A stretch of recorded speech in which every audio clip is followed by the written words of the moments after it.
Comment définir la complémentarité territoriale? C'est que les territoires ne vivent que parce que d'autres territoires font d'autres choses. C'est-à-dire que ce qu'on mange, c'est produit ailleurs. L'air que l'on respire dépend de ce qui se passe ailleurs en termes de circulation automobile, de pollution industrielle, etc. Donc en fait, une métropole, c'est un système de flux, en fait, avec des choses qui rentrent et des choses qui sortent. Et la question de la complémentarité, c'est comment on dialogue ensemble sur, d'une certaine manière, ce qui rentre et ce qui sort. Et parfois, dans ces relations, il y a des relations qui sont prédatrices, il y a des relations qui sont mauvaises pour l'un, pour l'autre ou pour les deux, ça dépend. Et donc, c'est tout l'intérêt de la construction de ces coopérations, c'est d'essayer d'avoir de construire des projets partagés. Par exemple, on peut prendre la question de l'alimentation. Pendant longtemps, Paris dépendait pour son alimentation du bassin parisien. Avec le chemin de fer, c'est devenu la France, puis depuis les années 50, c'est le monde qui nous nourrit. Et donc les relations sont beaucoup moins étroites. Et aujourd'hui, on imagine un nouveau système alimentaire, on se dit que c'est peut-être idiot de manger des haricots verts du Kenya, etc., etc. Donc de retrouver des bassins d'alimentation de proximité. Et donc là, c'est recréer des complémentarités. On voit qu'aussi, il y a des complémentarités existantes et celles que l'on aimerait créer, susciter.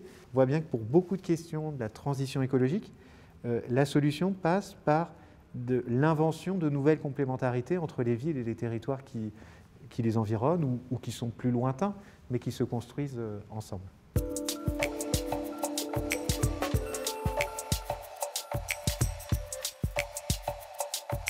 En fait, l'égalité des territoires, c'est un projet d'une certaine manière, puisqu'elle n'a jamais existé véritablement. Les territoires ont toujours été différents en termes de temps d'accès aux services, en termes d'opportunités, etc. Et donc, c'est l'horizon d'une réduction des inégalités causées par les situations territoriales. Il y a un débat, on pourrait dire, interne à qu'est-ce que l'égalité des territoires? Est-ce que c'est, je dirais, c'est uniformiser les conditions d'accès à tous les services, ou est-ce que c'est avoir une politique de lever des freins, des opportunités qui peut être différenciée sur les territoires. C'est-à-dire que ce n'est pas forcément la même chose d'aider un jeune en milieu rural qu'en milieu urbain. Et donc, voilà, le débat sur l'égalité, c'est pareil pour tout le monde ou différencié en fonction des spécificités de chacun des territoires.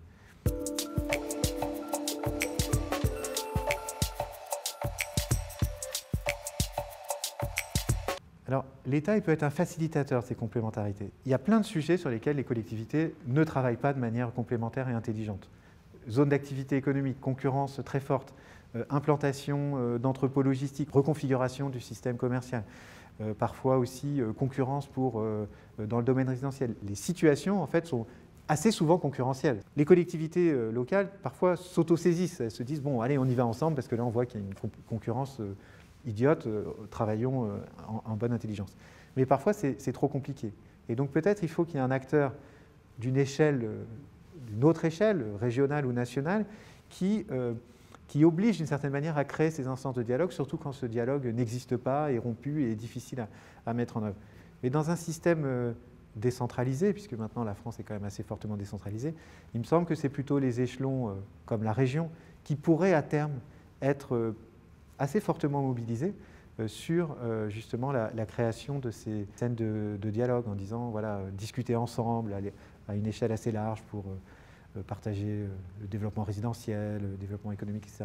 Mais effectivement, une échelle plus large est souvent nécessaire parce qu'il est souvent difficile pour des acteurs en concurrence de se mettre spontanément d'accord sur la manière de résoudre ces concurrences et ces conflits.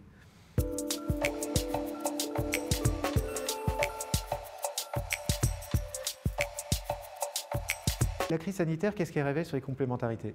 Elle a révélé une chose qu'on savait déjà, bien évidemment, c'est qu'on est complémentaires de pays très lointains. La plupart des objets quotidiens que nous utilisons sont produits en Asie ou dans d'autres parties du monde, mais effectivement, déjà, les complémentarités, l'échelle de ces complémentarités, voilà, c'est mondial, c'est comme ça que ça se passe.